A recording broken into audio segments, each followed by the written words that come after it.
So to recap, if you didn't see the last video we did, Jamie poured a blind of 4 whiskeys and the 15 to up to $24.99 price point. And so what do we got today? So today we're going to do a price point between $25 and $29.99. Okay. So again, this is another group that you could put 12 out here. So we've got to narrow this down to 4. Some different offerings. One, I am positive you've not had one of them. Okay.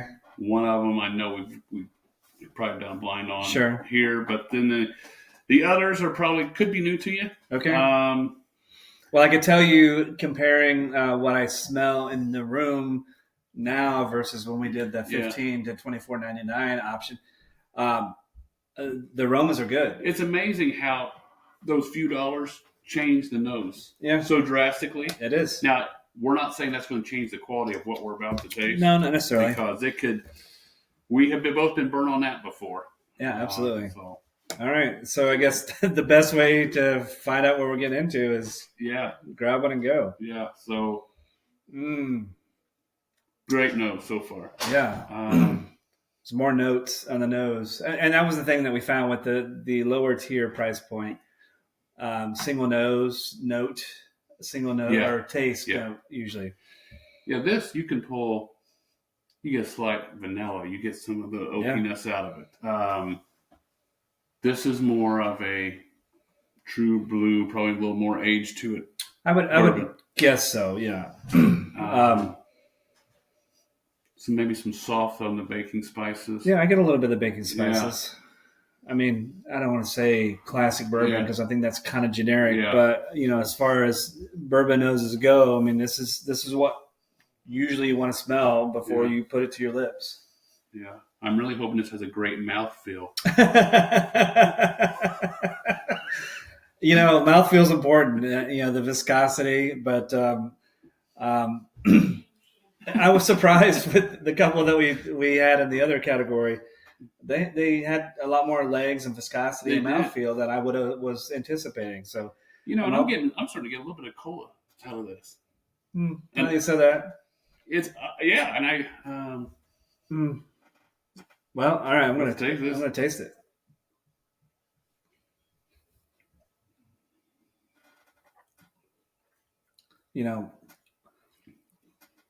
That cola comment. Yeah, maybe it biased me, but it was like a flat soda. Exactly on the very front. And then the heat on the front of the tongue kind of lingers around, which I like. I think it gets a little hotter for me. Yeah, I mean, there's heat there. But now I'm getting like vanilla. It's like a watered down vanilla Coke. Yeah, that somebody splashed some rum or some whiskey into. That's really pretty good. There's nice vanilla. There's subtle sweetness. Yeah, cola notes. Yeah, that's really good. I'm digging this little experiment we're doing here. This is pretty good. I'm learning, sadly, I'm spending too much on whiskey, but that's okay. There's nothing wrong with shopping at CVS for your bourbon offerings. No, not at all. I mean, especially after you watch this video and you find out, what we feel is good. Of course, everybody's palate's a little bit different, but we're not going to steer you wrong. So correct. All right, the nose is more boring on this one. Yeah, compared to the first. Yeah. I get maybe a little bit of cinnamon. Yeah, a slight hint. Yeah. Like maybe some Red Hots. Not getting much else, though. Not getting a ton else there. I mean, it's a couple notes and... There's like a weird... I know this is a terrible description, but almost like a Windex. No. Yeah. Like a glass cleaner. Mm-hmm. Yeah. There's no fruit. No. I'm not getting any fruit hints. No. And there's not much real oak to it. All right, I'm tasting it.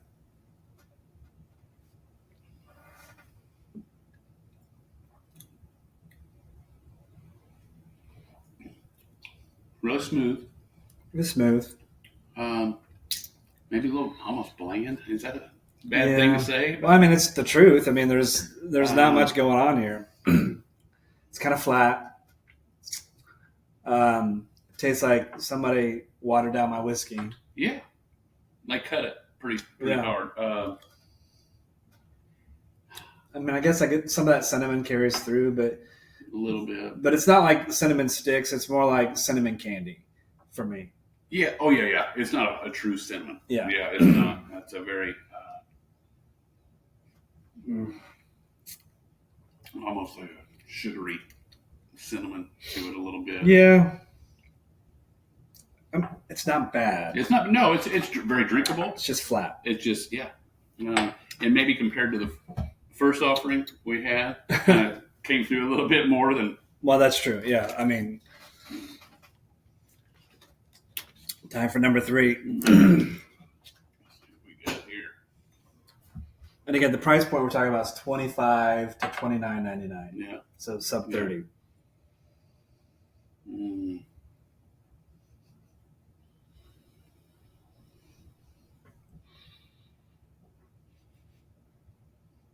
Jamie, I'm hunting. I'm not finding much. Get anything? Yeah.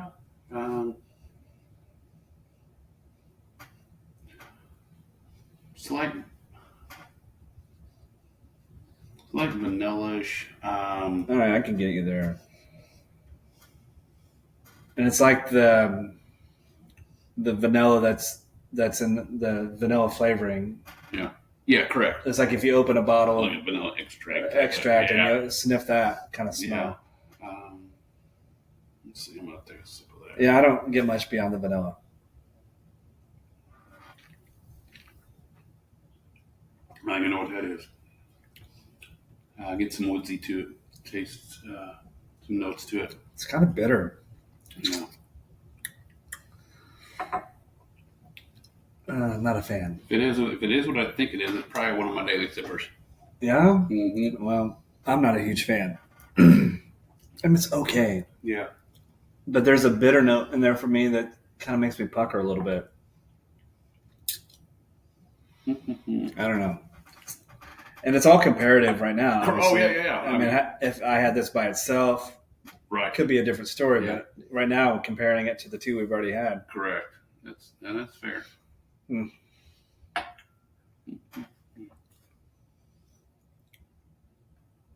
There's something there, and it becomes mid to late for me. Yeah.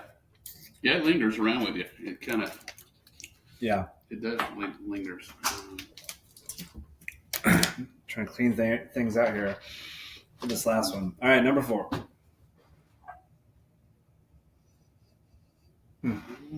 Softer. Yeah, but it's I would say, which one was the one I liked the best? This one? This was the first one. First one? I think maybe. I don't know. I might have to go back, and this one's harder as far as determining which ones I like. I almost get candy-ish, almost like a red licorice out of this. Like the rope? The ropes. Yeah. Yeah. Was it? Is that supposed to be like cherry flavored? Yeah. But I mean, the cherry, it's more waxy than it is cherry. But yeah. All right. I get some baking spices in this one, I think. Not so much cinnamon, but more like a pumpkin pie type spice, maybe a little bit. Yeah. But beyond that. Yeah, I keep going back to red ropes. Red ropes. Get the big container and pull it out. Yeah, just get diabetes in 15 minutes.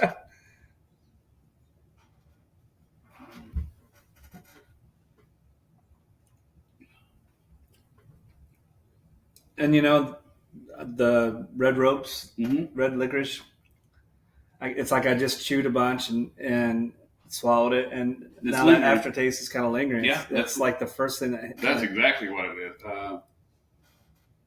It's almost nostalgic because I used to eat those red ropes not like crazy, but a fair amount. Yeah, I mean they're really, and there's not like a lot of heat there. No, it's subtle. It's like I know I'm drinking some whiskey, but it's the proof isn't smacking you in the face. No, for sure. It's not. like I said, it's pretty nostalgic to me. You could sip on this and you could have conversations about. Yeah, you could talk for hours. Yeah, I mean, it's really pretty solid for what it is. Now, if I had to rate mine, this is going to be probably one to me. Going back now, it even is the cola is more prevalent. See, I get a lot more oak on mine too. Do you? Yeah, it's that's a pretty solid pour.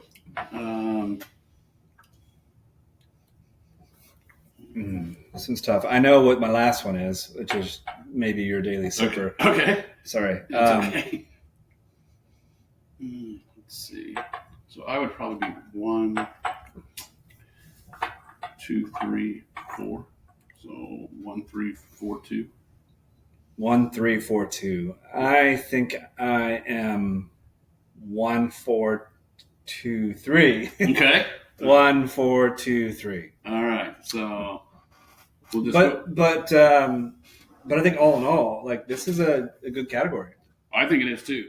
These were all good. These were all really good. These are pretty solid. Okay, so let's see. We'll just go in order. And I think maybe, although this might be something if we both agreed on one. Yeah. And we both agreed on our favorite from the last time. Correct, we did. Yeah. So if we can continue that trend through the next couple price points, maybe we can do a blind of the champions, so to speak. All right, what have we got here? This is a 96 proof Jones Brother Southern Crafted Bourbon. Never even heard of it. No, I hadn't either. It's bottled in by XXX Distillery in Sevierville, which is around Gatlinburg. Yeah. Ford. We picked this up in. That's good. When we went to Nashville, Tennessee in December. Yeah. Sold it right in the mall. Oh yeah, yeah. So right in the mall, and so I think I'll take a flyer on that. Okay, I'm glad I did. I mean, it's Jones Brothers. Is that the distillery? The distillery is XXX. I don't. Okay, but that was they did a lot of mostly moonshine in the store. Sure, but they had this one offering bourbon. And I thought, well, I'll take a flyer on that. So I mean, the vanilla cola. Yeah, it's good. It's a good drink. It's a good drink. Let's see, what was number 2? Number 2 was a Jim Beam 7-year, and so I said you said 1, 3, 4, 2. Yeah, and I said 1, 4, 2, 3. So this was almost your last, my second to last. Yeah, which is surprising because we've had this. Now, tasting it in here, I'm struggling with the fact that it was aged for 7 years. Yeah. There wasn't a lot pulled out of that. No. Now, I, for one, am not a massive fan of the Jim Beam White Label. I am not at all. Like we could have put that in the previous blind that we did, but I don't like it. I don't like it either. And it's just something so watery. And I know it's classic, and I get that. And this is definitely 2 or 3 steps above Jim Beam White. Without question. It's not. And not 2 or 3 steps up on price. I mean, no. You're talking just a few bucks more. Yeah. I think this was newer. I think Jim Beam just came out with that this last year, 24 maybe? 24. Yeah, I know. It's 25. Yeah. You're correct. We made it to 25. Yeah. Yeah. Was there an age statement on this one? I don't know that there was. But the color says to me that it's probably at least a 4-year thing. Yeah, there's not one that I see. But yeah, it's a... Yeah, but at the same time, for a 7-year product and you're spending mid-20s... Yeah. There's better offerings. There are better offerings. There's better offerings. Good, but... Yeah. 3. All right, we're going number 3. Wild Turkey 101. Do you know what's crazy? Go ahead. Talk about it. Yeah, so it is no secret that I am a big Wild Turkey guy. And 101, to me, is a daily sipper. They just make great products to me. I'm surprised that I put it. What did I have? I said 1, 4. You put it last. I put it last. I'm surprised because we recently went to Mexico, and newsflash, they're not known for bourbon. Yeah. In fact, a lot of places you go, they may or may not even have bourbon. They'll probably have the Jim Beam White Label, and they'll probably have Jack Daniel's No. 7. So my pro tip to y'all, if you ever travel international, is stop at the duty-free shop after you get off your plane and before you go to your destination, because they're probably going to be selling bourbon there. And I bought 2 bottles of Wild Turkey 101. Mm-hmm. And I think before that, I hadn't had it. Okay. And I loved it on vacation. Yeah. And I'm not saying I don't like it now, right. but of these 4, it was my least favorite. But it is good. And there is conversation out there that I don't know if the recipe has changed. Something has changed really in the Wild Turkey 101 that it's not what it used to be. And so far, I haven't got because there's no age statement on that either, right? Yeah. So now what is it? The 70th anniversary is supposed to be what, an 8-year or something like that. Yeah, I think and so they're talking about bringing that back as an 8-year, just 8-year. Yeah. So I'm interested to see that because I wasn't able to find a 70th anniversary.